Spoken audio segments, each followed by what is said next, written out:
السلام علیکم ورحمۃ اللہ وبرکاتہ۔ مدثر بھائی نے سوال کیا ہے کہ نماز جنازہ کی نیت اور شرائط بتا دیں۔ دیکھیے گا، نیت دل کے ارادے کا نام ہے۔ نماز جنازہ کے لیے کوئی خاص نیت کے الفاظ آپ صلی اللہ علیہ وسلم سے صحابہ سے ثابت نہیں ہے۔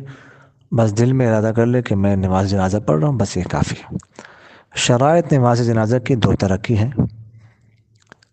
ایک شرائط وہ ہیں جن کا تعلق ہے نماز جنازہ پڑھنے والوں کے ساتھ، اور دوسری قسم کی شرائط وہ ہے جن کا تعلق ہے میت کے ساتھ۔ جو پہلی قسم کی شرائط ہے جن کا تعلق نماز جنازہ پڑھنے والوں کے ساتھ ہے، وہ وہی ہیں جو نماز کی شرائط ہے، یعنی طہارت، اسی طرح ستر، اور اسی طرح استقبال قبلہ، قبلہ کی طرف منہ وغیرہ۔ ہاں، دو شرطوں میں فرق ہے نماز جنازہ کی شرائط کا دوسری نمازوں کی شرائط سے۔ وہ یہ ہے کہ نماز جنازہ میں ایک یہ ہے کہ نماز جنازہ کے لیے کوئی وقت متعین نہیں ہے، ہر وقت نماز جنازہ پڑھی جا سکتی ہے، لیکن تین جو ممنوع اوقات ہے اس میں نہیں پڑھ سکتے۔ ہاں، اگر انہی اوقات میں نماز جنازہ تیار ہو جائے تو پھر ان اوقات میں بھی پڑھ سکتے ہیں۔ اور دوسری شرط یہ ہے کہ اگر نماز جنازہ نکلنے کا اندیشہ ہو اور کسی کا وضو نہ ہو، اور یہ سمجھتے ہیں کہ اگر میں وضو کے لیے جاتا ہوں، وضو کرتا ہوں تو یہ نکل جائے گا جنازہ مجھ سے، تو اس صورت میں تیمم کر کے نماز جنازہ پڑھ سکتا ہے۔ لیکن عام نمازوں میں ایسا نہیں ہے۔ عام نمازیں وقت نکل جائے تو بعد میں اس کی قضا کرنی پڑے گی، لیکن اگر پانی موجود ہو تو تیمم نہیں کر سکتے۔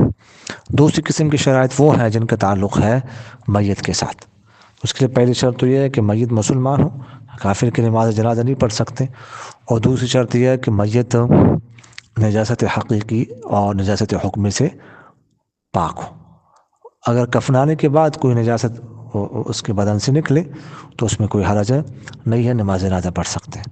اور تیسری شرط یہ ہے کہ جو میت کا واجب الستر، جس حصے کا کو چھپانا واجب ہو، وہ اس کو چھپایا جائے۔ اگر میت ننگی ہو تو اس کی نماز جنازہ نہیں پڑھ سکتے۔ اور چوتھی شرط یہ ہے کہ جنازہ سامنے ہو، پیچھے نہ ہو۔ اگر پیچھے ہو تو نماز جنازہ اس کی نہیں ہو سکتی۔ اور پانچویں شرط یہ ہے کہ میت وہاں پر کیا ہو، موجود ہو، لہٰذا غائبانہ نماز جنازہ جو ہے وہ نہیں پڑھ سکتے۔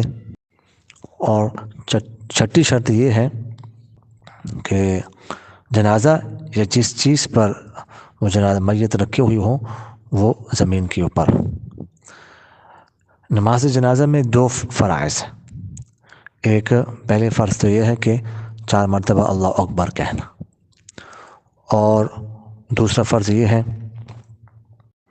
کہ کھڑے ہو کر نماز جنازہ پڑھنا۔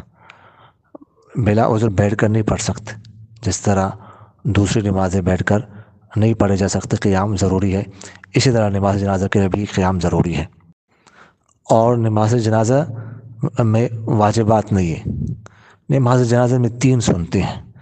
پہلی سنت یہ ہے کہ اللہ تعالیٰ کے حمد و ثنا کرنا، اور دوسری سنت یہ ہے کہ آپ صلی اللہ علیہ وسلم پر درود بھیجنا، اور تیسری سنت یہ ہے کہ میت کے لیے دعا کرنا۔ جزاکم اللہ۔